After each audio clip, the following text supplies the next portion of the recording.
నేను మీతో మాట్లాడాలి అంటే మ్ మీకు నాకు గూడా ఏదో ఒకటి బంధం ఉండాలి. లేకపోతే నా మాటలు మీకు అర్థం కావు.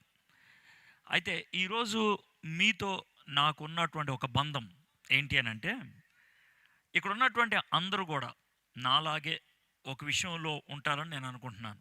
ఏంటి అనంటే, ఇక్కడున్నటువంటి ప్రతి ఒక్కరు మీ జీవితంలో ఎప్పుడో ఒకప్పుడు ఏదో ఒకటి పోగొట్టుకున్న వాళ్ళే. అవునా కదా? Very good. పోగొట్టుకున్నప్పుడు పోగొట్టుకున్న వస్తువు బాగా గుర్తొస్తది. పోగొట్టుకున్న వస్తువు గుర్తు రావటమే కాదు, బాగా దుఃఖం కూడా కలుగుద్ది. అప్పుడు 2 ప్రశ్నలొస్తాయి. ఇంకెప్పుడు అది దొరకదు. నేను అనవసరంగా పోగొట్టుకున్నాను అనే బాధ. అవునా? అయితే జీవితంలో చాలా సందర్భాల్లో మనం పోగొట్టుకుంటూనే ఉంటాం. అయితే పోగొట్టుకున్నది మామూలు వస్తువులైతే కొన్ని దినాల తర్వాత మనం ఏదో విధంగా సంపాదించుకోవచ్చు. ఒకవేళ పోగొట్టుకున్నది ఆరోగ్యం అయితే గనక కొన్ని రోజుల్లో టాబ్లెట్లు వేసుకోనో, మంచి ఆహారం తీసుకోనో తిరిగి పొందొచ్చు. ఆరోగ్యం, ఆస్తి ఏ విధంగా అయినా సరే పర్లేదు. దాన్ని తిరిగి సంపాదించుకోవచ్చు. కానీ మొట్టమొదటే ఈ మాట చెప్తున్నాను. ఏంటనంటే, కొంతమంది మనలో పోగొట్టుకుంటారు. అది మళ్ళీ తిరిగి రాదు అన్నట్లుంటది. నిజమే. ఉదాహరణకి తొందరపాటులో పెళ్లి కాకముందే శీలాన్ని పోగొట్టుకుంటే మళ్ళీ రాదు. అదే వ్యక్తిని పెళ్లి చేసుకున్నా కూడా అపరాధ భావం ఉంటుంది. చచ్చిపోయేదాకా దాన్ని మన హృదయంలోంచి ఎవరు చెరపలేరు. చాలా బాధగా ఉంటుంది. ఇలాంటి మీటింగుల్లో కూర్చోవచ్చు, భక్తిపరుల్లాగా బయటకు కనబడవచ్చు. కానీ గుండె లోతుల్లో మాత్రం బాధ, భయం ఉంటుంది. ఒకవేళ ఈరోజు అలాంటి వాళ్ళు ఎవరైనా ఇక్కడ కూర్చున్నట్లయితే మీతో మాట్లాడాలని నేను ఆశపడుతున్నాను. మళ్ళీ కొంతమంది ఉంటారు. వీళ్ళు ఎవరంటే వాళ్ళ జీవితంలో భక్తిని కోల్పోయారు. వాళ్ళు అనేటువంటి మాటలు ఈ విధంగా ఉంటాయి. ఒకప్పుడు నేను బాగా ప్రార్థన చేసేవాడిని, ఇప్పుడు చేయట్లా. ఒకప్పుడు బాగా బైబిల్ చదివేదాన్ని, ఇప్పుడు చదవట్లా. ఒకప్పుడు దేవుని వాక్యం ఎంత విన్నా కూడా ఇంకా వినాలనిపించేది, ఇప్పుడు వినలేకపోతున్నాను. ఏదో భక్తి పోయింది, ఆ రోజులు ఇంకా రావు, ఆ మంచి రోజులు ఇంకా రావు. అలాంటి భావనతో, అలాంటి ప్రశ్నతో ఇక్కడ కూర్చుంటే ఈరోజు మీతో మాట్లాడాలని నేను ఆశపడుతున్నాను. ఒకటి శీలం పోగొట్టుకున్నారు, రెండోది భక్తి పోగొట్టుకున్నారు. భక్తి పోగొట్టుకున్న వాళ్ళు 2 రకాలైనటువంటి తప్పుడు ఆలోచనలో ఉంటారు. ఒక ఆలోచన ఏంటనంటే, భక్తి పోయింది, ఇంకెప్పటికీ రాదు. దానికి వాళ్ళు ఉపయోగించే మాట, ఆ మంచి రోజులు ఇంకా రావండి అంటారు. ఆ మంచి రోజులు ఇంకా రావు. దీంతో మనకేమర్థం అవుతుంది? అది పోయింది, ఇంక అంత అయిపోయింది. రెండోది, ఇంకొక అపోహ ఏంటంటే, దేవుని చిత్తం అయితే, దేవుని దయ ఉంటే, దేవుడి కృప ఉంటే దేవుడిస్తాడు, ఇక మనం చేసేది ఏమీ లేదు, అంతా దేవుడే చేసుకుంటాడు. ఇవి అన్నీ కూడా తప్పుడు ఆలోచనలే. ఈరోజు పోగొట్టుకున్నది తిరిగి సంపాదించుకోవటం సాధ్యమా? పోగొట్టుకున్నది సంబంధమైతే, సహవాసం అయితే, భక్తి అయితే, శీలాన్ని పోగొట్టుకొని అపరాధ భావంలో ఉంటే తిరిగి సంతోషాన్ని నేను పొందగలనా? తిరిగి ఆ బాధని జ్ఞాపకం చేసుకోకుండా ఉండగలనా? ఇది సాధ్యమా? ఇది మనం బైబిల్లోంచి ఈరోజు చూద్దాం. బైబిలు ఎవరి కోసం రాశారు అనంటే, జీవితంలో ఎప్పుడు పడిపోకుండా ఉండిన వాళ్ళ కోసం రాయలేదు. బైబిల్లో ఉన్నటువంటి ఎక్కువ మంది వ్యక్తులు ఎన్నడూ పాపం చేయకుండా జీవించిన వాళ్ళు కాదు. ఎక్కువ శాతం మంది ఏదో ఒక సందర్భంలో జారిపోయి పడిపోయిన వాళ్ళే. కేవలం బైబిల్లో నాకు తెలిసి 3 వ్యక్తుల గురించి ఏ తప్పు చూపించకుండా చరిత్ర ఇచ్చారు. మొదటిది యోసేపు, రెండోది నెహెమ్యా, మూడోది దానియేలు. వీళ్ళు 3. మిగిలిన వాళ్ళందరూ కూడా ఏదో సందర్భంలో పడిపోయిన వాళ్ళే. ఆ పడిపోయిన వాళ్ళని దేవుడు తిరిగి లేవనెత్తాడు. కాబట్టి బైబిల్లో తిరిగి లేవనెత్తటం అనేటువంటి అంశం చాలా ఎక్కువగా కనబడుతుంది. ఒకవేళ మీరు జారిపోయిన వాళ్ళైతే, పడిపోయిన వాళ్ళైతే, ఆత్మీయంగా దూరం అయిపోయిన వాళ్ళైతే, మారుమనసు పొంది రక్షింపబడిన వాళ్ళగా బాప్తిసం పొందిన తర్వాత పాపం చేసిన వాళ్ళైతే ఈరోజు మీతో మాట్లాడాలనుకుంటున్నాను. మనం బైబిల్లోంచి ఒక వ్యక్తి జీవితాన్ని చూడబోతున్నాం. ఆయన గురించి యేసు ప్రభు కంటే ఎక్కువ రాశారు, అబ్రహాము కంటే ఎక్కువ రాశారు. ఆయన గురించి బైబిల్లో చిన్నప్పటి నుంచి చచ్చిపోయేదాకా ప్రతి ప్రాముఖ్యమైనటువంటి సన్నివేశం రాయటం జరిగింది. ఆయన గురించి ఈరోజు మనం చూడబోతున్నాం. ఆయన అంటే దేవుడికి చాలా ఇష్టం. ఆయన గురించి దేవుడు ఏమన్నాడంటే నా హృదయానుసారుడు అన్నాడు దావీదు గురించి. అయితే ఈ దావీదు 4 సార్లు పడిపోయాడు. మనకి తెలిసిన బైబిల్ చరిత్రలో 4 సార్లు దేవుడికి కోపం తెప్పించాడు. 4 సార్లు పాపం చేశాడు. దావీదు పాపం చేయటం బట్టి ఏం జరిగింది? దావీదు పాపం ఎందుకు చేశాడు? పాపం నుంచి బయటికి రావడానికి దేవుడు ఏం చేశాడు? పాపం నుంచి తిరిగి మంచి జీవితంలో రావడానికి దావీదు ఏం చేశాడు? 4 సందర్భాల్లో కూడా ఈ విషయాన్ని మనం చూడటానికి ప్రయత్నం చేద్దాం. అయితే ఈ 4 సందర్భాలు బైబిల్లో 8 అధ్యాయాల్లో ఉన్నాయి. 8 అధ్యాయాలు ఈ రాత్రి నేను చదవలేను, కానీ మీరు ఒక్క పని చేస్తే బాగుంటుంది. ఏంటనంటే ఆరంభంలోనే చెప్తాను, మీరు చేస్తారో లేదు నాకు తెలియదు, మరి మీరు ఈ మాట చేయాలి. ఏంటనంటే నేను ఆ 8 అధ్యాయాలు ఏంటో చెప్తాను. ఈరోజు ఇప్పుడు మీరు వాక్యం వింటారు కదా, ఇంటికి వెళ్ళిపోతారు కదా, వెళ్ళిపోతారా? ఇంటికి వెళ్ళిన తర్వాత పడుకుంటారు కదా, పడుకోకముందు ఆ 8 అధ్యాయాలు చదువుతాను అని దేవునికి వాగ్దానం చేస్తారా? ఒకసారి చేయి పైకెత్తండి అందరూ. చదువు వచ్చిన వాళ్ళు, చదవటం వచ్చిన వాళ్ళు, చదువు రాని వాళ్ళ సంగతి నేనేం చేయను. చెయ్యెత్తలేదంటే మీకు చదువు రాదు అని నేను అర్థం చేసుకుంటాను. చదువు వచ్చిన వాళ్ళు చెయ్యి పైకెత్తి ఈ మాట చెప్పండి. దేవా, ఈ రాత్రి పడుకోకముందు అయ్యగారు చెప్పే 8 అధ్యాయాలు చదివి పడుకుంటాను. ఒకవేళ పడుకోపోతే, చదవకపోతే నా నోరు పడిపోను గాక.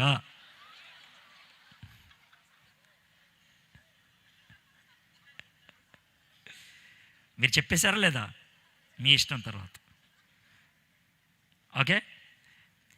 అంటే నేను సరదాగా చెప్పినప్పుడు కూడా మీకు చేతులు జోడించి మీరు అనుమతిస్తే మీ కాళ్ళు కూడా పట్టుకొని చెప్తాను. ప్లీజ్, చదువు వచ్చిన వాళ్ళు బైబిల్ చదవటం నేర్చుకోండి.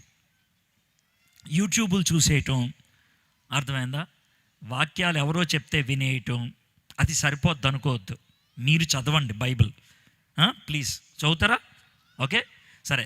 ఈ 8 అధ్యాయాలు దావీదు జీవితాన్ని నుంచి మనం నేర్చుకుందాం. అయితే దావీదు మనలాంటి వాడు అంటానికి కొన్ని విషయాలు ముందు చెప్పి నెమ్మదిగా ఆయన జీవితాన్ని చదువుకుంటూ వెళ్ళిపోతూ 4 సందర్భాల్లో ఎందుకు పడిపోయాడు, ఎలా పడిపోయాడు, ఒక్కొక్క స్థాయి గురించి మనం టకటకా చెప్పుకుంటూ వెళ్దాం. దావీదుకి చిన్నప్పుడు చాలా కష్టమైన జీవితం ఉండేది. ఏంటి సార్, దావీదు చిన్నప్పుడు అడవిలో జంతువులు వస్తే చంపేశాడు, ఇవన్నీ మేము సండే స్కూల్లో విన్నాం, కానీ మీరేంటి కష్టమైన జీవితం అంటున్నారు అని అంటే, దావీదు అడవిలో జంతువులు చంపేశాడులే, నేను కాదనట్లేదు. జంతువులు చంపినప్పుడు ఎవరిని చూసారా? ఎవరు చూడలా. వాళ్ళ అన్నోళ్ళతో చెప్తే నమ్మారా? నమ్మలా. వాళ్ళ అమ్మ నాన్నతో చెప్తే నమ్మారా? నమ్మలా. మీకు విషయం తెలుసా, దావీదంటే వాళ్ళ సొంత అమ్మ నాన్నకు కూడా పెద్ద గౌరవం లేదు, ఇష్టం లేదు. ఎలాగంటే ఒక దినాన్న సమూయేలు అనే ప్రవక్త వచ్చాడు ఎవరి దగ్గరికి? దావీదు వాళ్ళ నాన్నగారి దగ్గరికి వచ్చి, అయ్యా మరి దేవుడు కొత్త రాజుని పరుచుకుంటున్నాడంట, ఆ రాజు మీ ఇంట్లోనే ఉన్నాడంట, మీ పిల్లలందరినీ వరుస తీసుకొచ్చి పెట్టు అని అంటే అందరినీ తీసుకొచ్చారు, కానీ దావీదు వచ్చాడా? లేదు.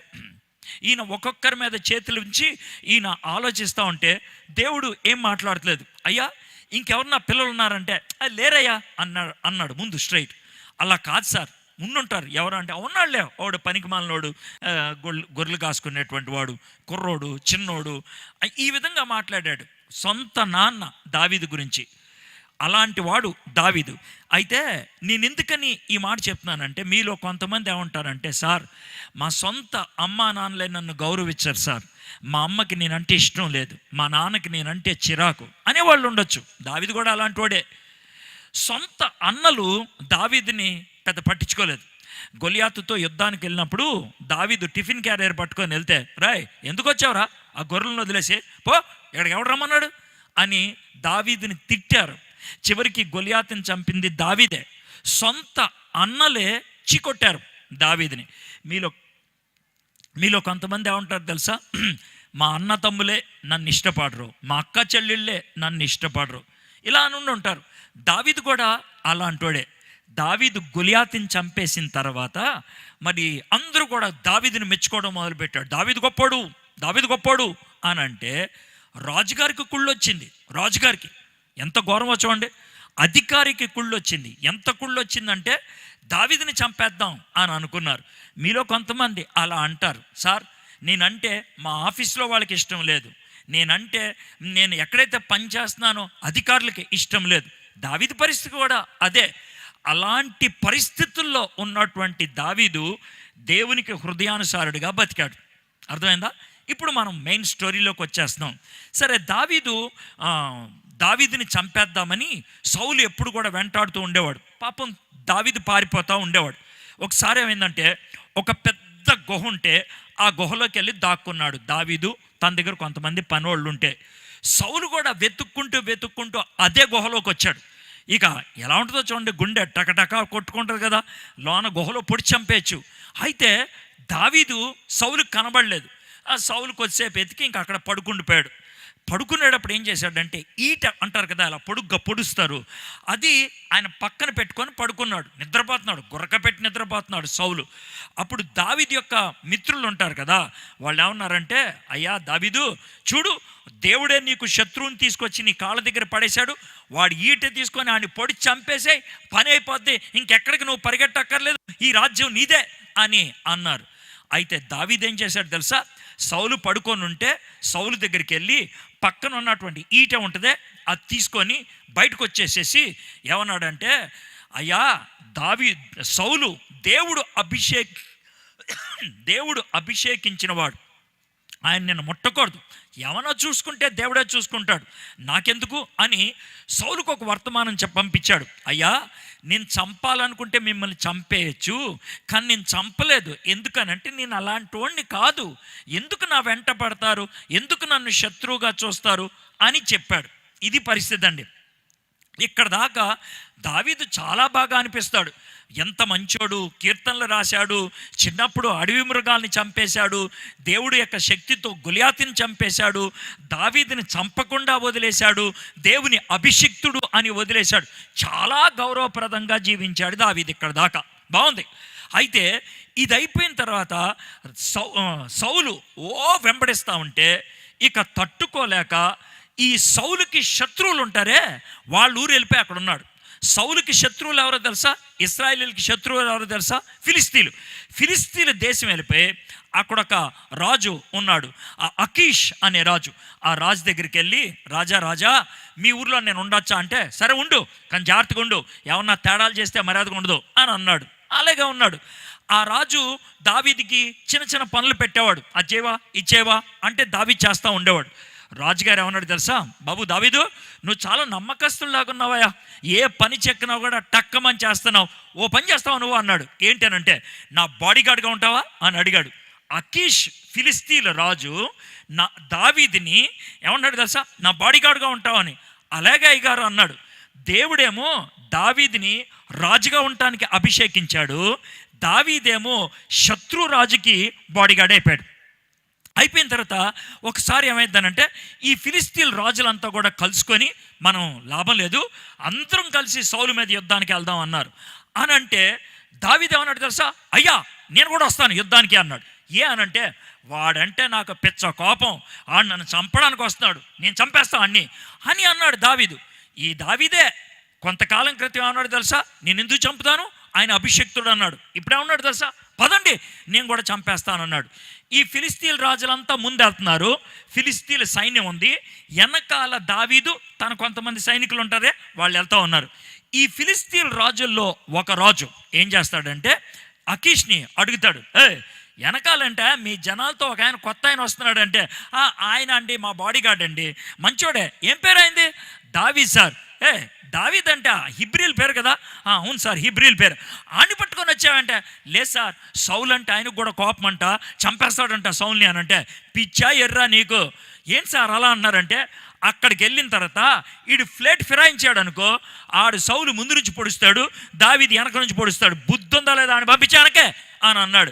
లేదు సార్ అంటే, ఆడిని పంపిపోతే ఆడితో పాటు నువ్వు కూడా పోతావు అని అంటే, అకీష్ అనేటువంటి ఈయన మన దావీదు దగ్గరికి వెళ్తాడు. దావీదు దగ్గరికి వెళ్ళి, దావీదు నువ్వు వెళ్ళిపోవాలయ్యా అని అన్నాడు.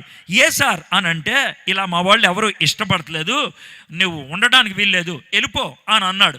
అని అంటే దావీదు చాలా బాధపడి అన్నటువంటి మాట ఇప్పుడు చూద్దాం. అయితే ఇప్పుడు మీకు అధ్యాయాల నెంబర్లు చెప్తాను, మీరు రాసుకొని ఇంటికి వెళ్ళిన తర్వాత ఎన్ని అధ్యాయాలు చదవాలి? 8 అధ్యాయాలు. మొదటి సమూయేలు గ్రంథం 29-30 2 అధ్యాయాలు. మొదటి సమూయేలు గ్రంథం 29-30 ఈ 2 అధ్యాయాలు. ఓకే, ఈ 2 అధ్యాయాల్లో ఒక 4-5 వచనాలు మాత్రం చదివి వినిపిస్తాను. పూర్తిగా నేను చదవను, కానీ ఆ అధ్యాయాల్లో ఏముందో మీకు ఇప్పుడు కథలాగా చెప్తున్నాను. కాబట్టి మీరు ఇంటికి వెళ్ళి చదివితే మీరు నాకు మార్కులు వేయచ్చు, నేను కరెక్ట్గా చెప్పానా లేదా అనేది. ఓకే సరే, 29వ అధ్యాయం 8వ వచనం చదువుతున్నాను చూడండి. దావీదు అకీష్తో అంటున్నాడు, నేనేమి చేసి తిని నా ఏలినవాడగు రాజా, నీ శత్రువులతో యుద్ధము చేయుటకై నేను రాకున్నట్లు నీ యొద్దకు వచ్చిన దినము నుండి నేటి వరకు నీ దాసుడినైన నా యందు తప్పేమి కనబడినని అకీష్ని అడిగాను.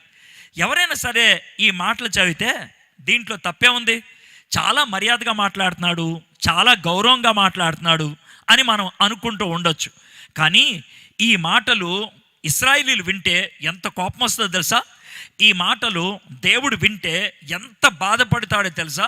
ఇక్కడ చూడండి, ఫిలిస్తీన్ల రాజు అయినటువంటి అకీష్ని ఏమని పిలుస్తున్నాడు? నా ఏలినవాడగు రాజా. ఫిలిస్తీన్ల రాజు అయిన అకీష్తో ఏమంటున్నాడు? నీ దాసుడను నేను, అంటే నీ పనోడిని, నీ కాళ్ళ దగ్గర ఉండేవాడిని, నీ చెప్పు చేతల్లో బ్రతికేటువంటి వాడిని. ఇదే దావీదు ఇంకా చిన్న వయసులో ఉన్నప్పుడు గొలియాతు ముందు నిలబడి ఏమన్నాడు తెలుసా?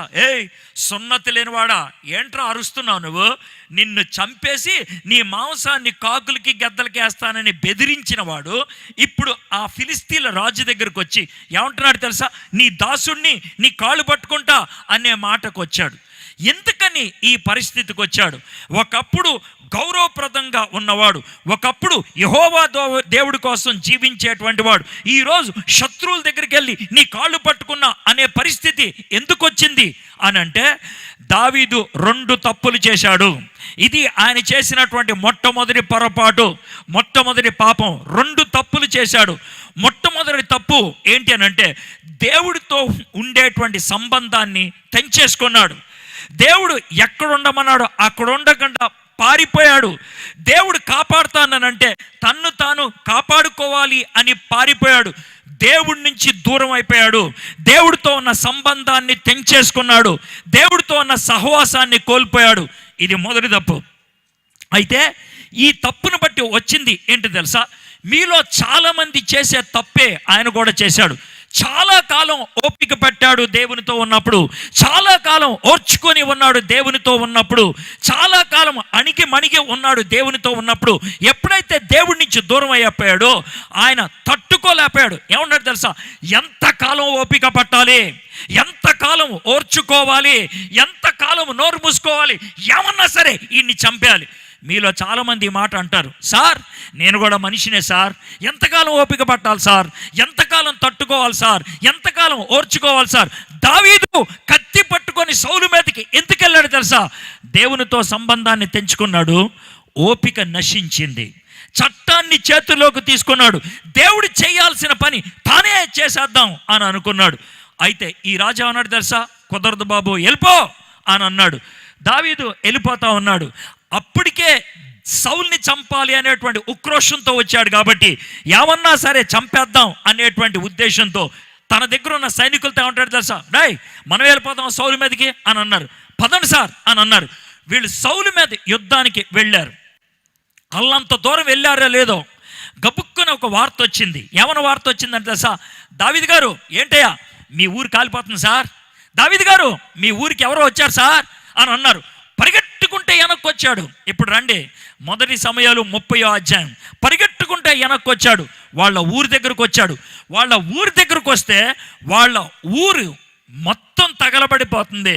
తన భార్యలు లేరు, తన పిల్లలు లేరు, ఈ సైనికులకి సంబంధించిన ఒక్క ఆడోళ్ళు లేరు, అక్కడ ఒక్క పిల్లోళ్ళు లేడు. ఎవడొచ్చాడో తెలీదు, ఎవడు తగలబెట్టాడో తెలీదు. మొత్తం 4వ వచనంలో ఏముంటుందంటే సమస్తాన్ని కోల్పోయాడు దావీదు అని ఉంటుంది, సమస్తాన్ని కోల్పోయాడు అని ఉంటుంది. ఇక 5-6 వచనాల్లోకి వచ్చేప్పటికి బిగ్గరగా ఏడ్చారంట. ఎంత గట్టిగా ఏడ్చారంటే అరవటానికి ఓపిక లేనంతగా అరిచారంట, ఏడవటానికి చేతకానంతగా ఏడ్చారంట. ఎంత భయంకరమో చూడండి. దేవుడి నుంచి దూరం అయ్యాడు, చట్టాన్ని చేతిలోకి తీసుకున్నాడు, ఓపిక నశించింది, సమస్తాన్ని కోల్పోయాడు. హీ లాస్ట్ ఎవ్రీథింగ్, సమస్తాన్ని కోల్పోయాడు. 6వ వచనం చూద్దాం. 1 సమయాలు 30వ అధ్యాయం 6వ వచనం. దావీదు మిక్కిలి దుఃఖపడెను, మరియు తమ తమ కుమారులను బట్టి కుమార్తెలను బట్టి జనులకందరికీ ప్రాణము విసికినందున రాళ్ళు రువ్వి దావీదును చంపుదము రండని వారు చెప్పుకొనగా. చూడండి, దావీదుకి చుట్టూ కొంతమంది సైనికులు ఉన్నారు. పుట్టినప్పుడు అమ్మా నాన్న గౌరవించలేదు, ఎదిగిన తర్వాత అన్నలు గౌరవించలేదు, గెలిచిన తర్వాత రాజు గౌరవించలేదు, ఆ తర్వాత శత్రు రాజు దగ్గరకు వస్తే వాడు చీపో అని అన్నాడు. ఇప్పుడు చివరికి తన చుట్టూ ఉన్నటువంటి 4-5 కూడా రాళ్ళు పట్టుకొని ఉన్నారు. దావీదు ఏమైపోయాడు తెలుసా, ఏకాకి. దావీదు ఏమైపోయాడు తెలుసా, ఒంటరివాడు. మీలో చాలామంది అలాంటి స్థితిలో ఉన్నారు ఈరోజు కూడా. ఒంటరితనం అని అంటే నేను ఒక్కదాన్నే గదిలో కూర్చుంటానని కాదు, నేను ఒక్కడనే గదిలో కూర్చుంటానని కాదు. ఒంటరితనం అంటే ఎవరు ఉన్నా, ఎంతమంది ఉన్నా నీ గుండెలో ఉన్న బాధను పంచుకోలేకపోతే అది ఒంటరితనం. నీ సమస్యను చెప్పుకోలేకపోతే అది ఒంటరితనం. చాలా సందర్భాల్లో ఏమంటారు తెలుసా, అది చెప్పుకునేది కాదులే సార్, అది చాలా కష్టమైందిలే సార్, అది మీకు అర్థం కాదులే సార్, మీకు అర్థం కాదు, నా సమస్య మీకు ఎవ్వడికే అర్థం కాదు. ఆ మాట అన్నావంటే నువ్వు ఒంటరిదానివే, నువ్వు ఒంటరివాడివి. ఏ కారణంతో చెప్పట్లేదు నాకు అనవసరం. దావీదు ఒంటరివాడు అయిపోయాడు. ఎందుకయ్యాడు? ఎవరు చేశారు ఈయన్ని ఒంటరివాడిగా? నేను ఒక్క మాట చెప్తాను, జాగ్రత్త వినండి. దావీదు ఒంటరి అయిపోవడానికి కారణం దేవుడే. అదేంటి సార్, దేవుడు ఎందుకు సార్ ఆయన ఒంటరివాడు చేశాడంటే దేవుడి తపన, దేవుడి కోరిక, దేవుడి ఆశ ఒకటే, దావీదుని ఏ విధంగా అయినా సరే రెస్టోర్ చేయాలి, దావీదుని ఏ విధంగా అయినా తిరిగి నిలబెట్టాలి. దావీదుని తిరిగి నిలబెట్టగలిగేది దేవుడు ఒక్కడే. దేవుడు దావీదుని నిలబెట్టాలంటే దావీదు ఒక పని చేయాలి, దేవుడి వైపు చూడాలి. కానీ దావీదు చూస్తున్నాడా?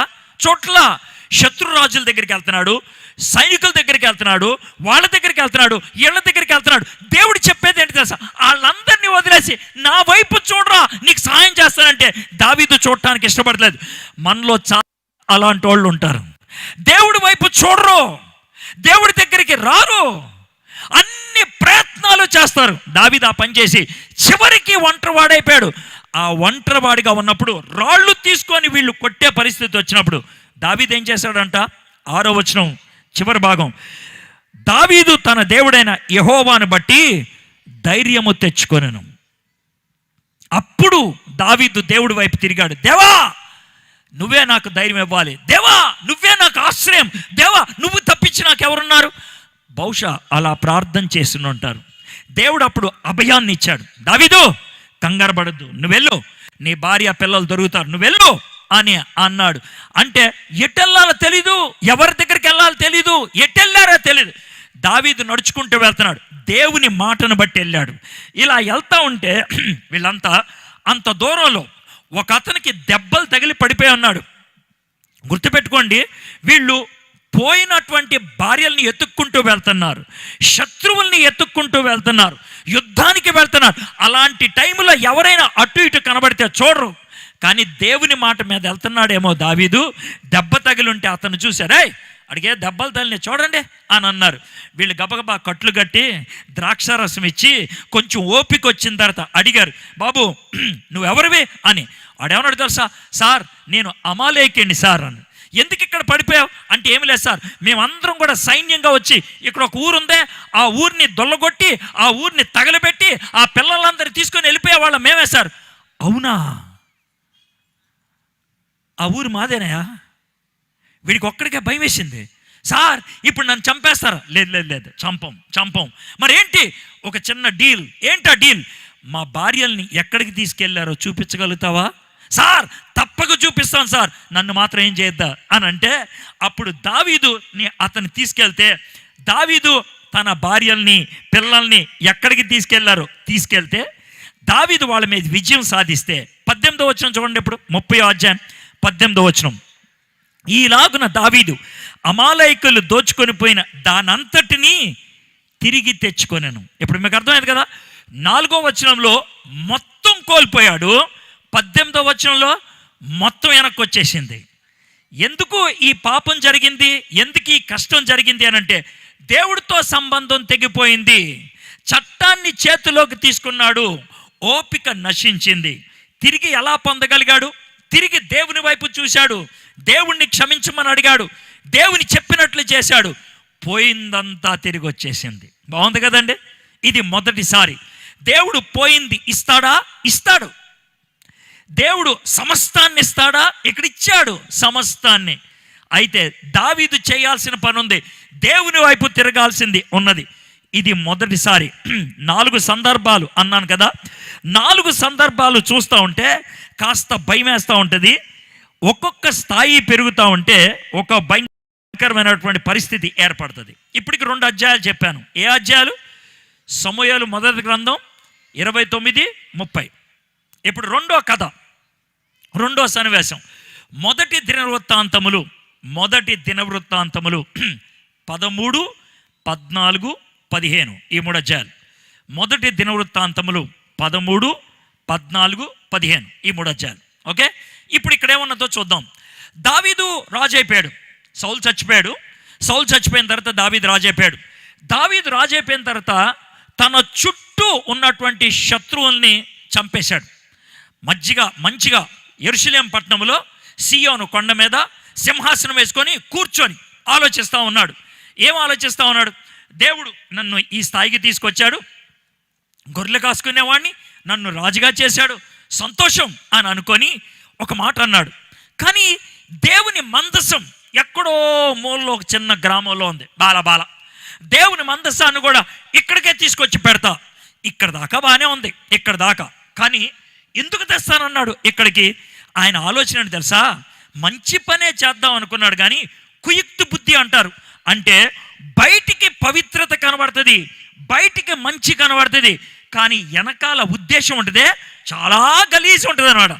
దావీదు ఈ మాట అంటంలో గలీజ్ ఉద్దేశం ఉంది. ఏమన్నా తెలుసా? ఒకవేళ కనుక మందసాన్ని తీసుకొచ్చి ఇక్కడ పెడితే అందరూ కూడా మందసం చూడటానికి వస్తారు, అందరూ కూడా దేవుడిని దర్శిస్తానికి వస్తారు. వచ్చిన వాళ్ళు పక్కనున్న నాకు స్థలం కొట్టి వెళ్తారు కదా. కాబట్టి ఆ మందసం వస్తే ఎవరికి పేరు పెరుగుద్ది? నాకు. ఎవరికి పాపులారిటీ వస్తుంది? నాకు. ఎవరి దగ్గరికి ఎక్కువ దర్శించే వాళ్ళు వస్తారు? నాకు. ఇది దావీదుకున్నటువంటి మొదటి చెడ్డ బుద్ధి. రెండో విషయంలో రెండోది ఏం చేశాడు తెలుసా? కొంతమందిని పిలిచాడు, అరే ఒక కొత్త ఎద్దుల బండి తయారు చేయండి రా. ఎందుకు సార్? చెప్పేది వినండి రా, కొత్త ఎద్దుల బండి చేయండి. పాపం వాళ్ళు చేశారు. 2 ఎద్దులు తీసుకురండి, ఎప్పుడు కూడా బండి మొయ్యని ఎద్దులు 2 తీసుకురండి అని అన్నాడు. పాపం వాళ్ళు తెచ్చారు. సార్ ఏం చేద్దాం సార్? ఏమి లేదురా, ఆ ఊరు బయట అక్కడ ఉన్నదే మందసం, ఆ మందసం ఈ ఎద్దుల బండి ఎక్కించి తీసుకురండి అని అన్నాడు. కొత్త ఎద్దుల బండి, ఎప్పుడు వాడనటువంటి 2 ఎద్దులు, దాని మీద ఈ మందసాన్ని పెట్టి ఆ మందసాన్ని తీసుకొస్తా ఉన్నారు. మందసం అంటే మీకు తెలుసు కదా, ఒక చెక్క పెట్టి ఉంటుంది, బంగారంతో పొదుగుతారు పైన కింద. లోన 3 వస్తువులు ఉంటాయి. ఏమేముంటాయి? మోషే ఇచ్చిన 10 ఆజ్ఞలు ఉంటాయి, అహరోను గారి కర్ర ఉంటుంది, ఒక చిన్న గిన్నెలో దేవుడు అరణ్యములో పోషించినటువంటి మన్నా ఉంటుంది. అయితే ఈ మందసం దేనికి సూచన అంటే దేవుని సన్నిధికి సూచన. దేవుడు నడిపించాడు, దేవుడు మనల్ని నడిపిస్తాడు, దేవుడు అనుగ్రహిస్తాడు అన్నదానికి సూచన. అయితే ఆ మందసాన్ని మోసుకొస్తా ఉంటే జాగ్రత్త వినండి, ఉజ్జా అనేటువంటి ఆయన ఈ మందసం ఈ ఎడ్ల బండి మీద నుంచి కింద పడిపోతుంది, రోడ్డు గతులుగా ఉంటుంది కదా, అది కింద పడిపోతుంటే మనోడు పడిపోకుండా దాన్ని ఇలా పట్టుకున్నాడు. పట్టుకోగానే షాక్కు కొట్టినట్లు కొట్టి ఉజ్జా పడిపోయి చచ్చిపోయాడు.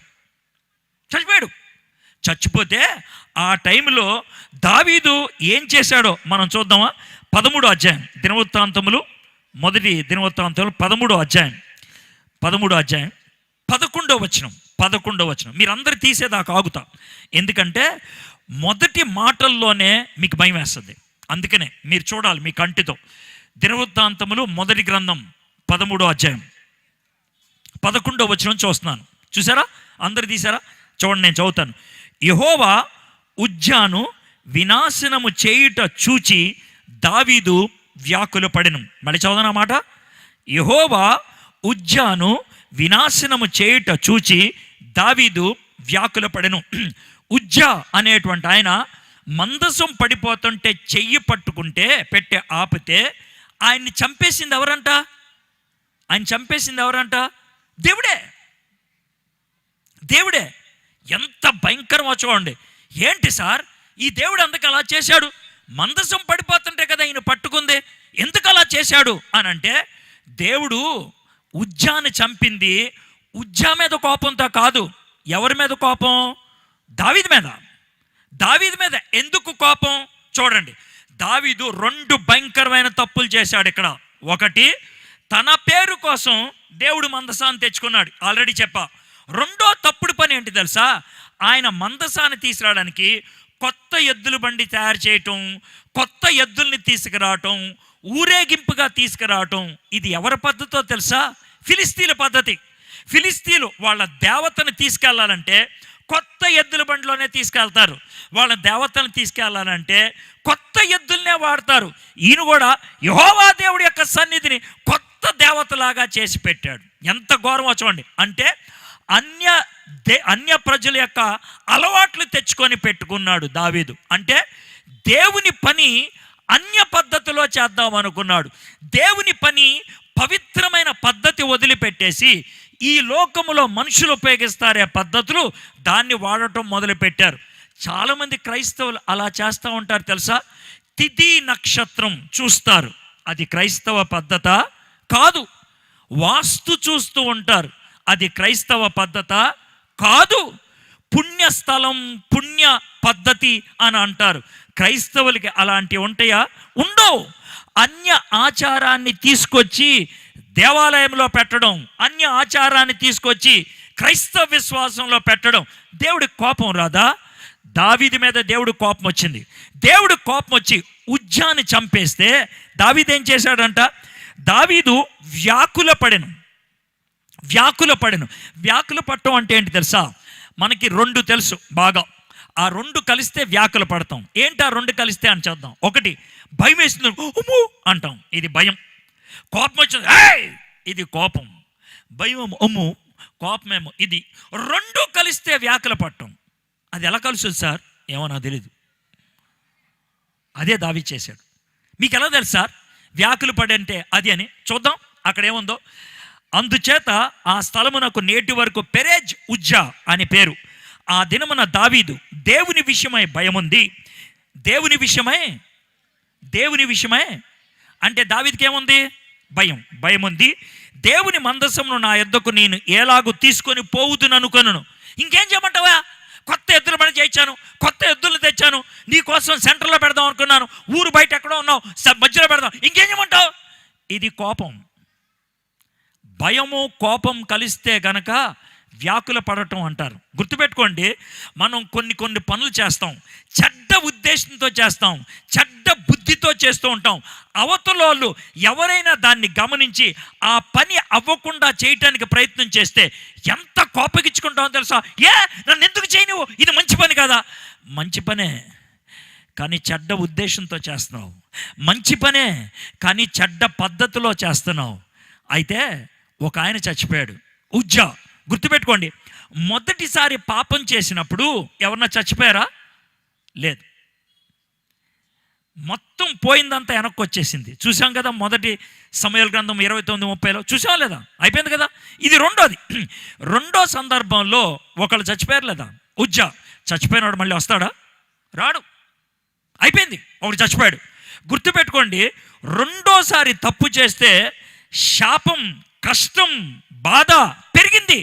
మొదటిసారి తప్పు చేస్తే పోయిందంతా వచ్చింది. రెండోసారి తప్పు చేస్తే ఒకడు చచ్చిపోయాడు. ఆ ఒక్కడు చచ్చిపోయిన తర్వాత దావీదుకి బుద్ధి వచ్చింది. కళ్ళు తెరుచుకున్నాడు. అమ్మో, వీడు చచ్చిపోయాడని. దేవా, నేను తప్పు చేశా అని యాజకుల్ని పిలిచి అంటాడు, అరే మందసం మోయాల్సింది మీర్రా, ఎందుకు మోయలేదు? సార్, వాళ్ళని ఎవరన్నా మీరు మోయమన్నారు కదా, తప్పు నాది. దేవుడు స్పష్టంగా చెప్పాడు, మందసాన్ని కహాతీలు మాత్రమే మొయ్యాలని. నేను అడ్డుకున్నాను, తప్పు నాది, మీరు మొయ్యండి అని అంటే మందసం చేరాల్సిన చోటుకు వచ్చింది, పని అయిపోయింది. కానీ చచ్చిపోయిన ఉజ్జా వెనక్కి వచ్చాడా? రాలా. గుర్తుపెట్టుకోండి, పదే పాపం చేస్తే పవిత్రత వెనక్కి రావచ్చు, దేవునితో సంబంధం తిరిగి పొందొచ్చు, కానీ కొన్ని నష్టాలు మనం అనుభవించాల్సిందే.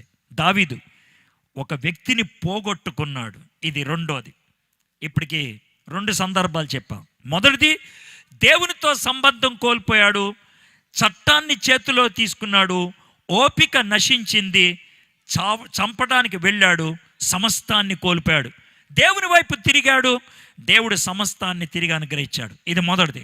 రెండోది, మంచి పని చేద్దాం అనుకున్నాడు, చెడ్డ ఉద్దేశంతో మంచి పని చేద్దాం అనుకున్నాడు, చెడ్డ పద్ధతిలో. ఒక వ్యక్తి చచ్చిపోయాడు, కళ్ళు తెరుచుకున్నాడు, దేవుడి వైపు తిరిగాడు, దేవుడు క్షమించాడు, కానీ చచ్చిపోయిన వ్యక్తి మళ్ళీ రాలేదు. ఇప్పుడు 3వ సంఘటన చూద్దాం. 2 సమయాలు 11-12 అధ్యాయాలు. 11-12 అధ్యాయాలు. ఇప్పటికి ఎన్ని అధ్యాయాలు చెప్పాను మీకు? ఎన్ని? 7 అధ్యాయాలు. మొదటి దానికి 2 అధ్యాయాలు, 29-30 మొదటి సమయాలు. రెండో దానికి 3 అధ్యాయాలు, దినవృత్తాంతములు మొదటి గ్రంథము 13-14-15. మూడో దానికి 2 అధ్యాయాలు, సమయాలు 2వ గ్రంథము 11-12 అధ్యాయాలు. ఇక్కడ ఏం జరిగిందో స్టోరీ చెప్తాం. ఓకే, ఇది చాలాసార్లు మీరు విన్నదే, చాలా ప్రసంగాలు కూడా వినుంటారు. దావీదుకి 50 దాటింది, 50 ఏళ్ళు దాటిపోయింది. తాను సింహాసనాన్ని స్థాపించేశాడు, చక్కగా స్థిరంగా ఉన్నాడు. బాగా స్థిరంగా ఉన్నప్పుడు రాజులు చేసే పని ఏంటంటే, సంవత్సరంలో కొన్ని నెలలు పొలిమేరలకు వెళ్ళి శత్రువులు ఎవరన్నా పొంచున్నారా, ఎవరన్నా లోనకు వస్తున్నారా, వాళ్ళ గురించి చూడాలి అనేటువంటి డ్యూటీ చేస్తారు. అది వాళ్ళ డ్యూటీ, అది వాళ్ళ పని. కానీ దావీదు ఏం చేశాడంటే ఆ పని మీద వెళ్ళలేదు. ఏదో నెప్ప వేసుకొని, నాకు ఒంట్లో బాగాలేదురా, నేను టైర్డ్ అయిపోయానురా, నేను ఇంట్లో ఉంటానురా అని ఉండిపోయాడు. గుర్తుపెట్టుకోండి, మనకో పని ఉన్నప్పుడు, మనకో బాధ్యత ఉన్నప్పుడు అది చెయ్యకుండా ఉంటే, చెయ్యాల్సిన పని చెయ్యకపోతే చెయ్యకూడని పని చేయడం మొదలు పెడతాం. దావీదు పని అదే. చేయాల్సిన పని చేయలేదు, యుద్ధానికి వెళ్ళలేదు, చేయాల్సిన పని చేయలేదు, భద్రతను చూడటం మానేశాడు. ఇంట్లో కూర్చున్నాడు, ఏం తొయ్యకపోతే మేడ మీద తిరుగుతున్నాడు. సాయంత్రం అల్లంత దూరంలో ఒక అమ్మాయి స్నానం చేస్తుంది. అమ్మాయి పేద్దే, కనీసం ఆమె బాత్రూమ్కి పైన రేక్ కూడా లేదు. పైన నుంచి చూశాడు, అమ్మాయి స్నానం చేస్తుంది, పక్కకు వచ్చేయచ్చు కదా, రాలా, అక్కడే ఉన్నాడు. కిందకు వచ్చాడు. మరీ కుర్రోడేమనుకోవద్దు, ఆయన చాలా ఉడుకు రక్తం అని ఏమనుకోకర్లా. 53 ఏళ్ళు అని పండితులు చెప్తూ ఉంటారు. ఆ వయసులో జరిగింది ఇది. ఆ అమ్మాయిని వచ్చిన తర్వాత ఆ అమ్మాయిని పిలిపించుకున్నాడు. రాజుగారు పిలిచారు కదా, చేతులు కట్టుకొని నడిచింది, పదవే బెడ్రూమ్లోకి అన్నాడు. రాజుగారు పిలిచారు కదా, వెళ్ళిపోయింది. ఆ అమ్మాయిని వాడేశాడు, పాడి చేశాడు. పచ్చి భాషలో చెప్పాలంటే రేప్ చేశాడు. ఆ అమ్మాయిని రేప్ చేయడానికి బట్టలేమీ చింపలేదు, కానీ ఆమె గుండెను మాత్రం చింపాడు. ఆమెకు ఇష్టం లేదు దావీదుతో పడుకోవటానికి. ఎందుకు? ఆమెకు భర్త ఉన్నాడు, కానీ ఇలా చేశాడు. అయిపోయిన తర్వాత జాగ్రత్త వినండి, బైబిల్లో కొన్ని విషయాలు వర్ణిస్తూ ఉంటే నాకు భయం వేస్తూ ఉంటుంది. పరిశుద్ధాత్ముడు ఎందుకు ఇలాంటి వర్ణన తీసుకొచ్చాడని. దావీదు ఆ అమ్మాయిని పాడు చేసిన తర్వాత ఏమంటాడు తెలుసా? ఏయ్, స్నానం చేసి ఇక్కడ వెళ్ళు, స్నానం చేసి వెళ్ళు అని. యూదుల పరిభాషలో స్నానం చేయటం అంటే ఏంటో తెలుసా? శుద్ధీకరణ. నీ పాపాన్ని ఇక్కడ కడిగేసుకొని వెళ్ళిపో, నీ పాపాన్ని ఇక్కడ కడిగేసుకొని వెళ్ళిపో. ఆ విధంగా కడుక్కుంటే పోయే పాపం అది, కడుక్కుంటే పోయే పాపం అది. చాలామంది కుర్రోళ్ళు అలాంటి పనే చేస్తూ ఉంటారు. వాళ్ళు చేసినటువంటి తప్పు కడుక్కుంటే పోతుంది అని అనుకుంటారు. మీలో కొంతమంది తప్పుడు వీడియోలు చూస్తూ ఉంటారు. ఈ లాక్డౌన్ టైంలో ఇంటర్నెట్ యొక్క అలవాటు ఎక్కువైంది, ఇంటర్నెట్ వినియోగం ఎక్కువైంది. టీవీ నైన్ వాడు ఏమని చెప్తాడు తెలుసా, ఈ లాక్డౌన్ టైంలో ఇంటర్నెట్ ఉపయోగించేవాళ్ళు చాలా ఎక్కువ మంది అయినారు. అయితే ఇంటర్నెట్ దేనికోసం ఎక్కువ ఉపయోగిస్తున్నారు అని అంటే వాడిచ్చిన నివేదిక ఏమన్నాడు తెలుసా, 90% ఇంటర్నెట్ 100 యూనిట్లు ఉంటే 90 యూనిట్లు దేనికోసం వాడారు తెలుసా, బ్లూ ఫిల్ముల కోసం వాడారంట. చూడకూడనటువంటి అశ్లీల చిత్రాలు, చూడకూడనటువంటి విషయాలు. కుర్రోళ్ళు చేసే పని ఏంటంటే చూడకూడని వీడియోలు చూసి, చూడకూడనటువంటి దృశ్యాలు చూసి అయిపోయిన తర్వాత డిలీట్ నొక్కేసి ఎవరికీ తెలియదులే. ఇది మీరు చేసేది. అమ్మాయిలతో చాట్ చేస్తారు, అబ్బాయిలతో చాట్ చేస్తారు. చాట్ చేసి డిలీట్ కొట్టి, అమ్మా నేను ఎవరితో చేయట్లేదు, చూడు నేను ఎవరితో చేయట్లేదు. ఎన్ని అబద్ధాలు ఆడుతూ ఉంటారు. డిలీట్ చేసేది సిస్టంలో, కానీ నీ హృదయంలోన పోదది, అది పోదు. ఈ మాటలు చెప్తున్నప్పుడే మీలో కొంతమంది యొక్క ముఖ కవళికలు మారిపోతున్నాయి.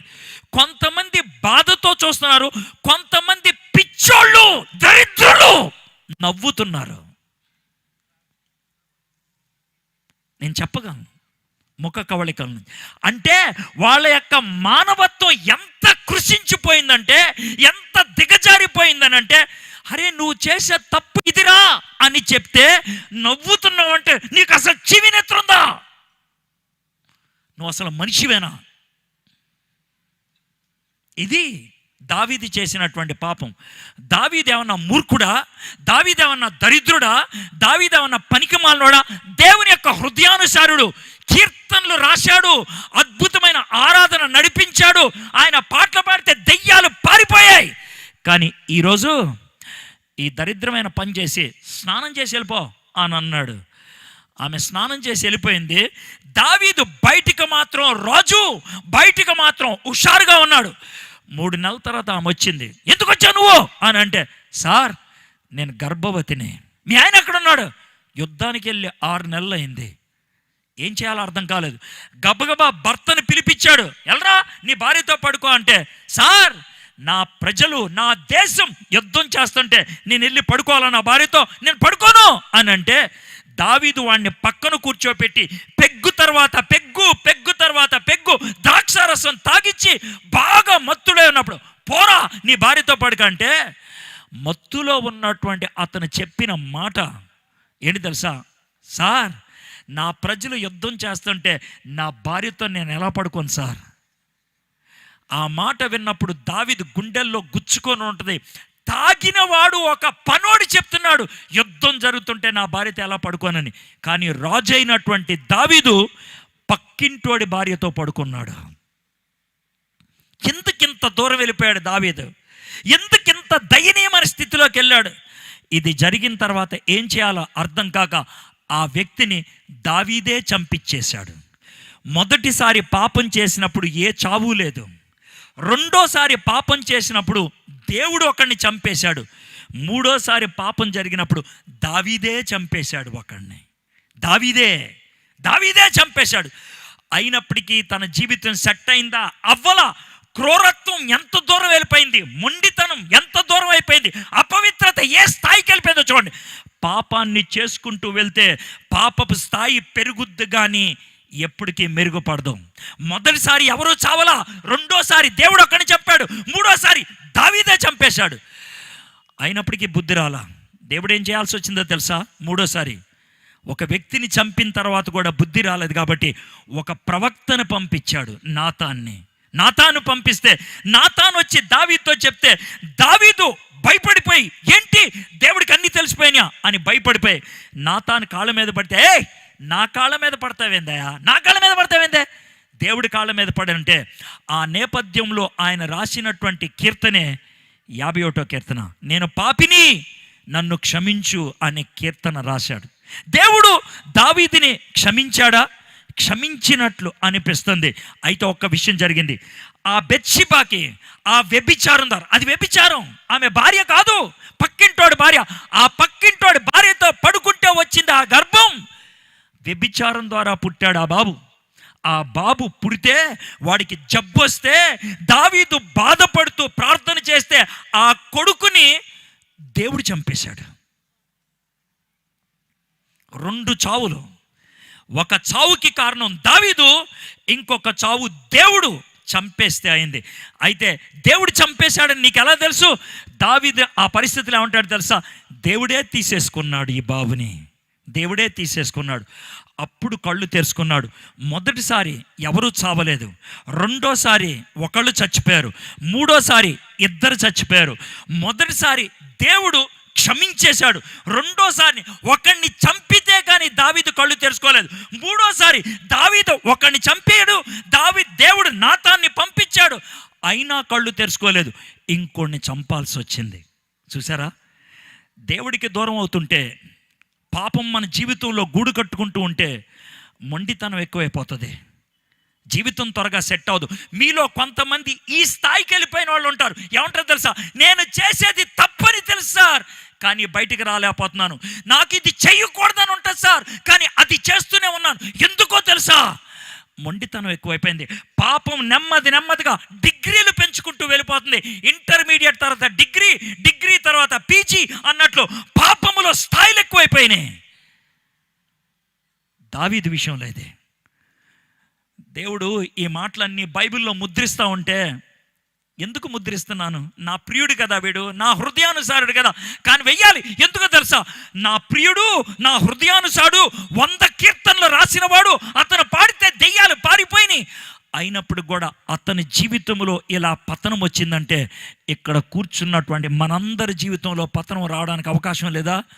ఉన్నది. సేవకులై ఉండొచ్చు, అయినప్పటికీ పక్కా చెప్తున్నా, అయినప్పటికీ జాగ్రత్తగా లేకపోతే నీ జీవితంలో వచ్చేది అదే.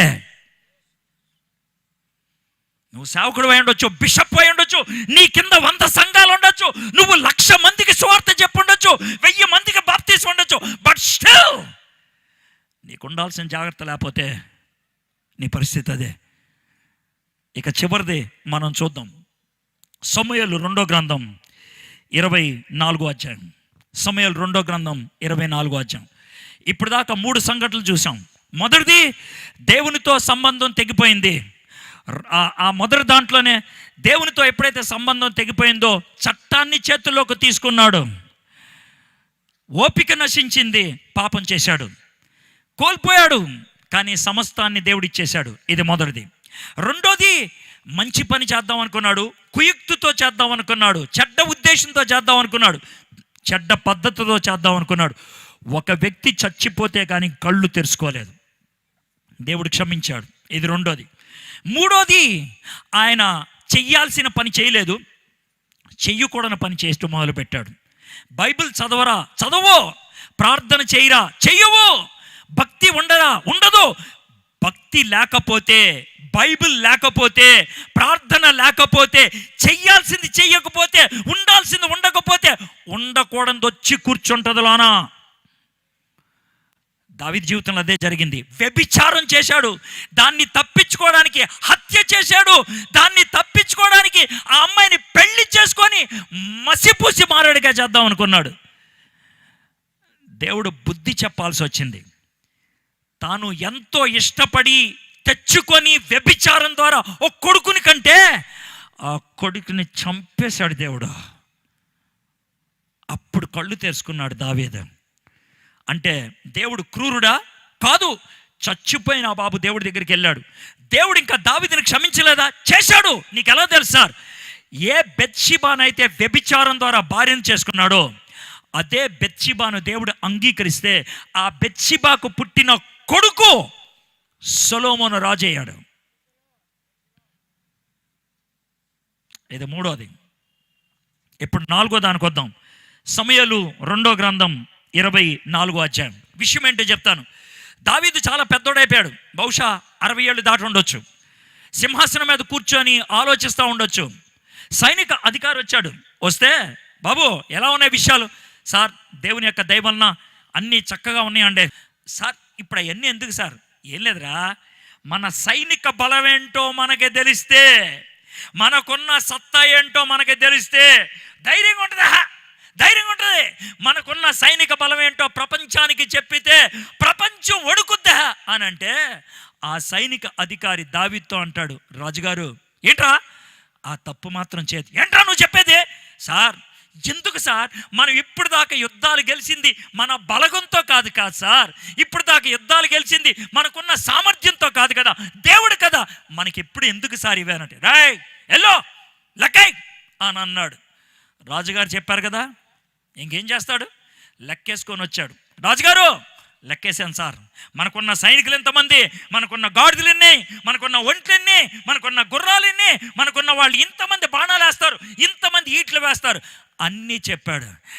దావీదు హృదయంలో దావీదా ఎంత గొప్పడు అయిపోయావరా, దీన్నే మీరు ఏమంటారు? గర్వం. దావీదు నాలుగోదిగా చేసింది గర్వం. అన్ని పాపాల కంటే గర్వం అతి భయంకరమైంది. ఎందుకు సార్ అని అంటే, వ్యభిచారమైన ఉద్రేకంలో చేస్తాం, హత్య అయిన కోపంలో చేస్తాం, కానీ గర్వం క్షణికమైంది కాదు, ఆలోచించి ఆలోచించి లోన కూర్చునేది, చాలా భయంకరమైంది. రెండోది, గర్వం ఎందుకు భయంకరమైంది తెలుసా? పరలోకములో ఉన్నటువంటి లూసిఫర్ని కిందకు తోసేసింది. ఏంటది? గర్వం. ఆ గర్వాన్ని ప్రదర్శిస్తే లూసిఫర్కి సొంత తమ్ముడివి చెల్లివి అవుతావు నువ్వు.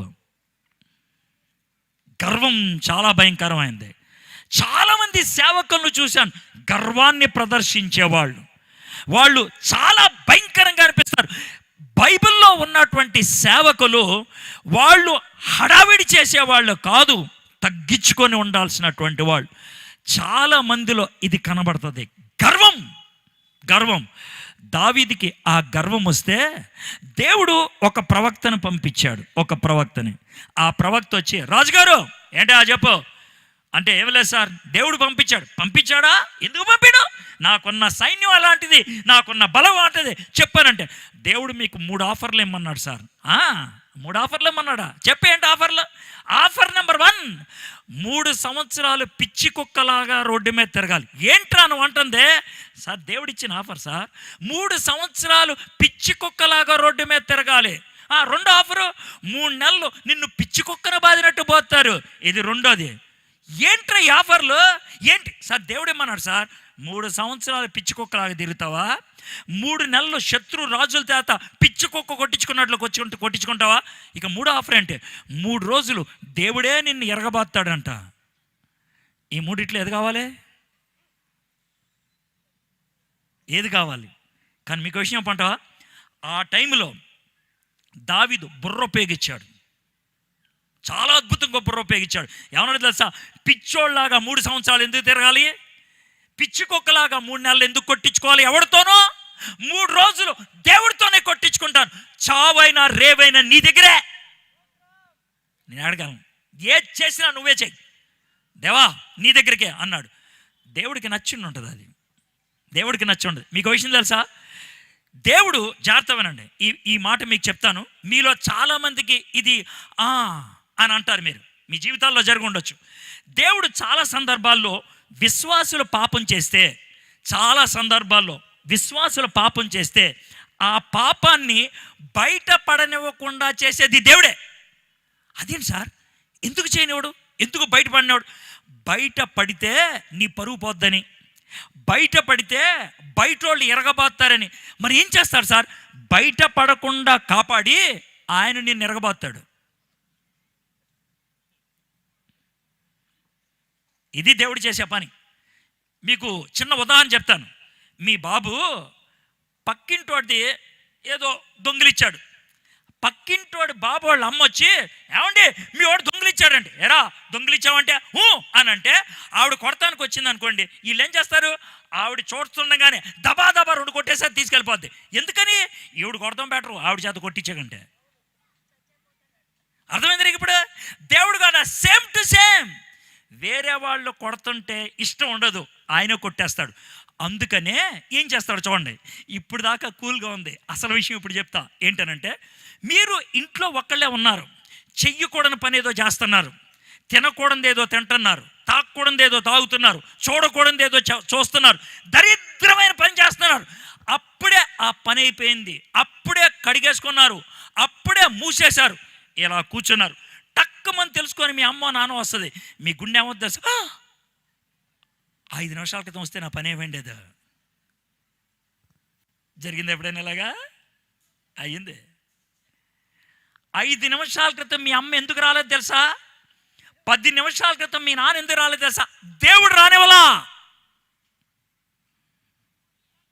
వాళ్ళ కంట పడితే అవుట్ నీ బతుకు. అందుకనే అయితే ఒక విషయం చెప్తాను. మీలో కొంతమంది, సార్ అలా కాదు సార్, నా పరిస్థితి అంతా బట్టబయలైపోయింది, అందరికీ తెలిసిపోయింది నా గురించి. ఆ స్థాయి ఎప్పుడు వస్తుందో తెలుసా? దేవుడు తాను సరిచేయడానికి ప్రయత్నం చేస్తే కూడా నువ్వు వినకపోతే, దేవుడు సరిదిద్దాలని ప్రయత్నం చేసినప్పుడు వినకపోతే శత్రువులకు అప్పగిచ్చేస్తాడు. దేవుడు ఇశ్రాయేలుని పలుమార్లు గద్దించాడు, వినకపోతే బబులోనీలకు అప్పగిచ్చాడు, ఐగుప్తీయులకు అప్పగిచ్చాడు, మిద్యానీయులకు అప్పగిచ్చాడు. వాళ్ళకి బుద్ధి రావాలని. నిన్ను ఇతరులు ఏడిపిస్తున్నారంటే, బయట వాళ్ళు నిన్ను విసిగిస్తున్నారంటే, బయట వాళ్ళు నిన్ను హింసిస్తున్నారంటే దేవుడు శిక్షించే స్థాయిని దాటిపోయావని అర్థం. దావీదు అక్కడ దాకా వెళ్ళలేదు పాపం. దేవా నువ్వే నన్ను శిక్షించు అన్నాడు. అయితే జాగ్రత్త వినండి, దేవుడు శిక్ష విధించడం మొదలుపెట్టాడు. 3 రోజులే. 3 రోజుల్లో మొదటి రోజు శిక్ష అయింది. ఆ మొదటి రోజు శిక్షలో జాగ్రత్త వినండి, 70,000 మంది చచ్చిపోయారు. 70,000 మంది చచ్చిపోయారు. మొదటిసారి తప్పు చేశాడు, ఎవడో చావలేదు. రెండోసారి తప్పు చేశాడు, ఒకడు చచ్చిపోయాడు. మూడోసారి తప్పు చేశాడు, 2 చావులు చూశాడు. 4గోసారి తప్పు చేశాడు, 70,000 మంది చచ్చిపోయారు. పాపపు స్థాయి పెరిగే కొద్దీ, దేవుడికి దూరం అయ్యే కొద్దీ శాపం ఎలా ఉంటుంది, నష్టం ఎలా ఉంటుంది, కష్టం ఎలా ఉంటుంది, ఎంత భయంకరం ఆలోచించండి. మీ ఇళ్లల్లో ఉన్నటువంటి జబ్బులకి బహుశా మీ పాపం కారణమేమో, మీ ఇళ్లల్లో ఉన్న చావులకి బహుశా మీ పాపం కారణమేమో. మీ పాపమే అని అనట్లేదు, అయ్యుండొచ్చు. మీరు పరీక్షించుకోండి. దేవుని సన్నిధిలో సెట్ రైట్ అవ్వలేదేమో, చావు వచ్చిన తర్వాత కూడా, సమస్యలు వచ్చిన తర్వాత కూడా దేవుని వైపు తిరగలేదేమో. You need to check it out. దావీదు ఆ విధంగా 70,000 మంది చచ్చిపోయిన తర్వాత ఏమన్నాడు చూద్దాం. సమూయేలు 2వ గ్రంథం 24వ అధ్యాయం 17వ వచనం. దావీదు జనులను నాశనము చేసిన దూతను కనుగొని, దేవుడు దూతను పంపించాడు మనుషులను చంపడానికి. దూతను కనుగొని యెహోవాను ఇలాగ ప్రార్థించెను, చిత్తగించుము, పాపము చేసిన వాడును నేనే, దుర్మార్గంగా ప్రవర్తించిన వాడును నేనే. గొర్రెల వంటి వీరేమి చేసిరి, నన్నును నా తండ్రి ఇంటి వారిని శిక్షించుము. ఆ దినమున గాదు దావీదు నొద్దకు వచ్చి, నీవు పోయి ఎబీసీయుడైన అరౌనా యొక్క కళ్ళెములో యెహోవా నామమున ఒక బలిపీఠము కట్టించమని అతనితో చెప్పగా, దేవుడు ఓకే ఆంఫట్ అంటే శాపం ఆగిపోలా, దేవుడు ఆంఫట్ అంటే చావులు ఆగిపోలా. దావీదుని ఏం చేయమన్నాడు? బలిపీఠం కట్టమన్నాడు. బలిపీఠం మీద ఏం చేయాలి? బలులు అర్పించాలి. బలి అర్పించకుండా మనం చేసిన పాపానికి ప్రాయశ్చిత్తం ఉంటుందా? పర్యవసానం లేకుండా మనం పవిత్రులం అయిపోతామా? అవం. దావీదుతో అన్నాడు, నువ్వు బలిపీఠం కట్టించని. అదే దేవుడు నీతో నాతో మాట్లాడితే బలిపీఠం కట్టమని అడగడు, బలిపీఠం దగ్గరికి రా అంటాడు.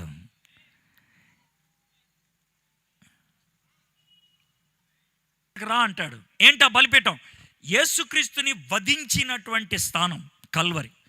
అక్కడికి వస్తే ఆ బలిపీఠం దగ్గర మనకి పాప విమోచన దొరుకుద్ది, అక్కడ మనకి పాప క్షమాపణ దొరుకుద్ది. ఈ రాత్రి నువ్వు మొదటి స్థితిలో ఉన్నావా, 2లో ఉన్నావా, 3లో ఉన్నావా, 4లో ఉన్నావా తెలీదు. దేవుడు పరిష్కారం ఒకటే అంటున్నాడు, నా దగ్గర రా, నేను క్షమిస్తా. దావీదు మొదటిసారి దేవుని వైపు చూశాడు, రెండోసారి దేవుణ్ణి క్షమించమని అడిగాడు. నాలుగోసారి పశ్చాత్తాపడ్డాడు.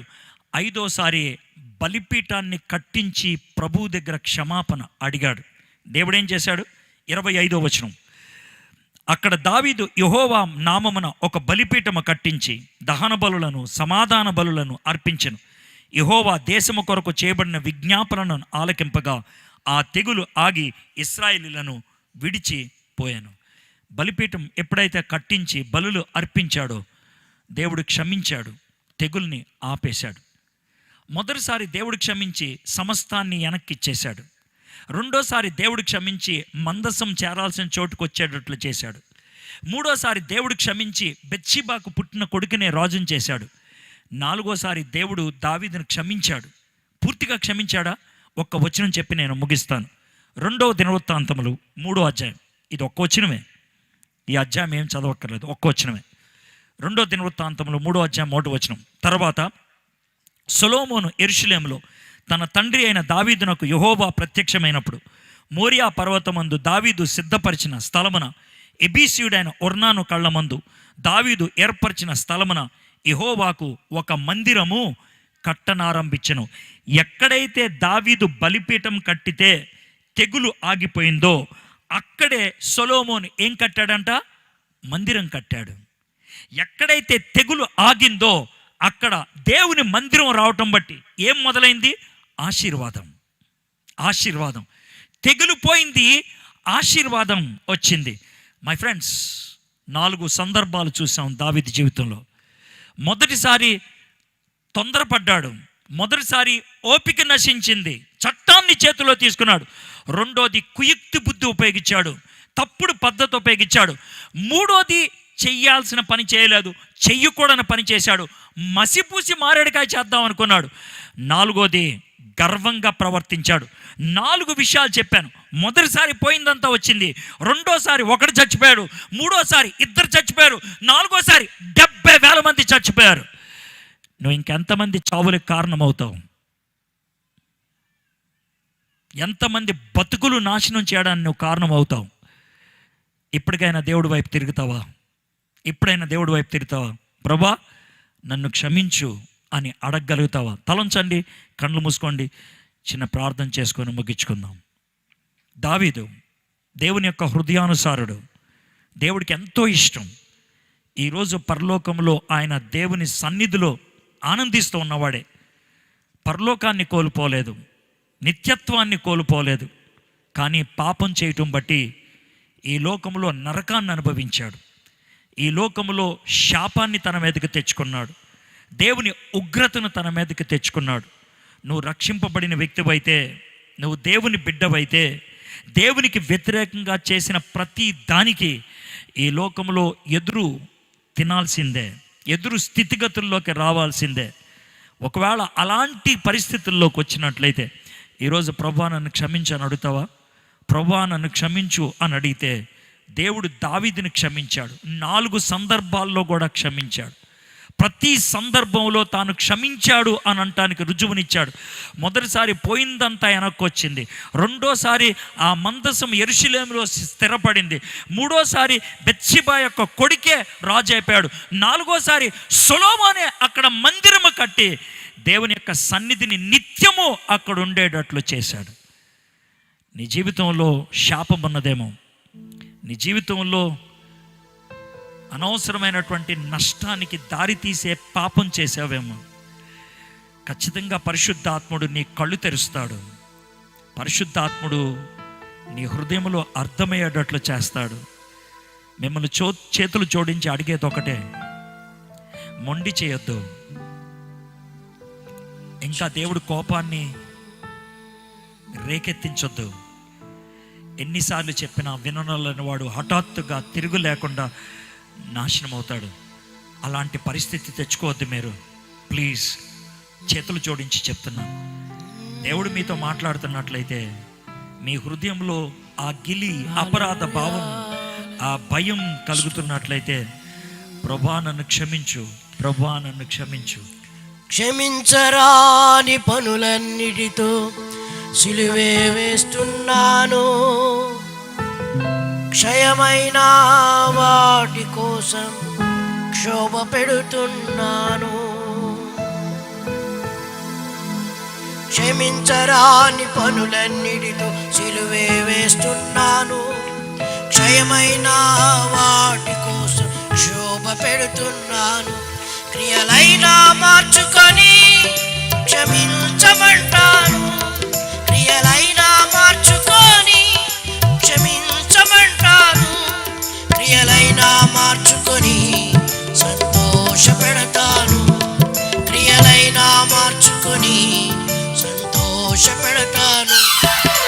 ఊహించుకుంటాను నా యేసునాథుని, బ్రతిమాలుకుంటాను నాలోనే ఉండమని. బ్రతికించుకుంటాను నా యేసునాథుని, బ్రతిమాలుకుంటాను నాలోనే ఉండమని. మాట్లాడే మాటలతో ఆయాస పెడుతున్నాను. అది తలచే తలంపుతో దూరమవుతున్నాను. మాట్లాడే మాటలతో ఆయాస పెడుతున్నాను. అది తలచే తలంపుతో దూరమవుతున్నాను.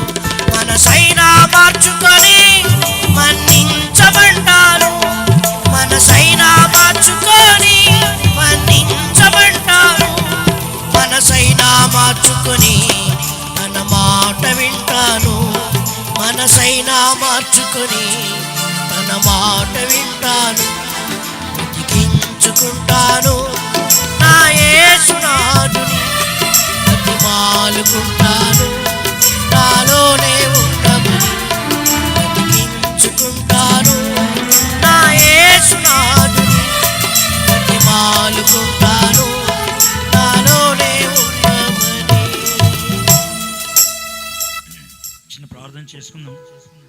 దేవుడు మీతో మాట్లాడినట్లయితే, దేవుడు మీ తప్పుల్ని మీకు ఎత్తి చూపిస్తున్నట్లయితే ఇది ఒక మంచి సమయం. ప్రభా నన్ను క్షమించు ప్రభా అని అడగండి. దావీదుని క్షమించిన దేవుడు నిన్ను కూడా క్షమిస్తాడు. మొండి చేయొద్దు. దావీదు 4 సందర్భాల్లో కూడా దేవుడు హెచ్చరించినప్పుడు కళ్ళు తెరుచుకున్నాడు. హెచ్చరిక స్థాయి పెరిగింది, పాపం యొక్క పర్యవసానం ఎక్కువైంది. కానీ దావీదు దేవుడి వైపు తిరగగలిగాడు. ఈరోజు ఈ మాటలు దేవుడు నీకు వినిపిస్తున్నాడు. నాతాన్ని పంపించాడు, గాదుని పంపించాడు. దేవుడు ఈరోజు నన్ను నీ దగ్గరికి పంపించాడేమో. ఈ మాటలు వింటావా నువ్వు? ప్లీజ్ దయచేసి మొండి చేసుకోవద్దు. ప్రభువా నన్ను క్షమించు, ప్రభువా నన్ను క్షమించు. నేను చిన్న ప్రార్థన చేసి ముగిస్తాను. ఒకవేళ దేవుడు మీతో మాట్లాడినట్లయితే, మీ తప్పు మీకు అర్థమవుతున్నట్లయితే, ప్రభువా నన్ను క్షమించు ప్రభువా అని అడగటానికి ఇష్టపడితే ప్రార్థన చేయండి. పెదాలు కదుపుతూ ప్రార్థన చేయండి. మొండితనం చేయకుండా ప్రార్థన చేయండి.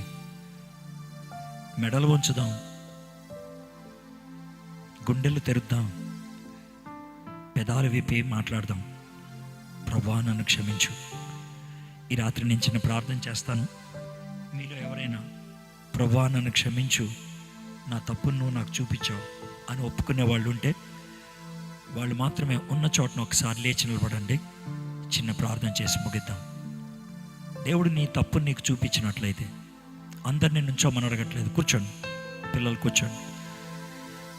నేను తప్పు చేశాను, దేవుడు నాతో మాట్లాడాడు, ఈ రాత్రి నేను ప్రభు దగ్గర నా పాపాన్ని ఒప్పుకుంటాను అని ఇష్టపడే వాళ్ళు మాత్రమే ఉన్న చోటున లేచి నిలబడండి.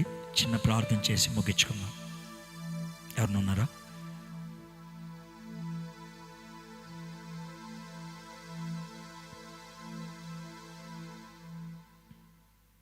నేను ఇంకొక అవకాశం ఇచ్చి ముగిస్తాను. ఇంకెవరిని ఉన్నట్లయితే ఉన్న చోటను లేచి నిలబడండి. చిన్న ప్రార్థన చేసి ముగించుకుందాం. దేవుడు మీ పరిస్థితిని చూపించినప్పుడు మొండి చేయకుండా మనం దేవుని దగ్గర ఒప్పుకుంటే దేవుడు తప్పగా క్షమిస్తాడు. ప్రార్థన చేద్దాం. మా దేవా, మా ప్రభా, ఈ రాత్రి మీరు మాతో మాట్లాడారని మీకు వందనాలు చెల్లిస్తున్నాం. ఎంతమంది అయితే ప్రభా తమ హృదయంలో పాపాన్ని గుర్తించి నీ సన్నిధిలో ఒప్పుకోవడానికి ఇష్టపడుతున్నారు, ప్రతి ఒక్కరిని బట్టి మీ సన్నిధిలో విజ్ఞాపన చేస్తున్నాం. వాళ్ళు పెదాలు కదుపుతూ పాపాన్ని ఒప్పుకొని నీ నుంచి ప్రభా క్షమాపణ పొంది తిరిగి ఆ సమాధానాన్ని, సంతోషాన్ని పొందగలుగుటకు సహాయం చేయమని అడుగుచున్నాం. కృప కలిగిన దేవా, దయగలిగిన దేవా, బిడ్డల్ని కనికరించమని అడుగుచున్నాం. కొంతమంది లేచి నిలబడటానికి భయపడ్డారు, సంకోచిస్తున్నారు, ఆలోచిస్తున్నారు. వారితో కూడా మీరు మాట్లాడండి. ఏ ఒక్కరూ నాశనం అవటం, ఏ ఒక్కరూ పాపంలో ముందుకెళ్ళి దరిద్రమైన స్థితిలోకి వెళ్ళటం మీకు ఇష్టం లేదు. క్షమించమని అడుగుచున్నాను. మీకే వందనాలు చెల్లిస్తూ యేసు నామములో ప్రార్థన చేయుచున్నాను తండ్రి. ఆమేన్. దయచేసి కూర్చోండి.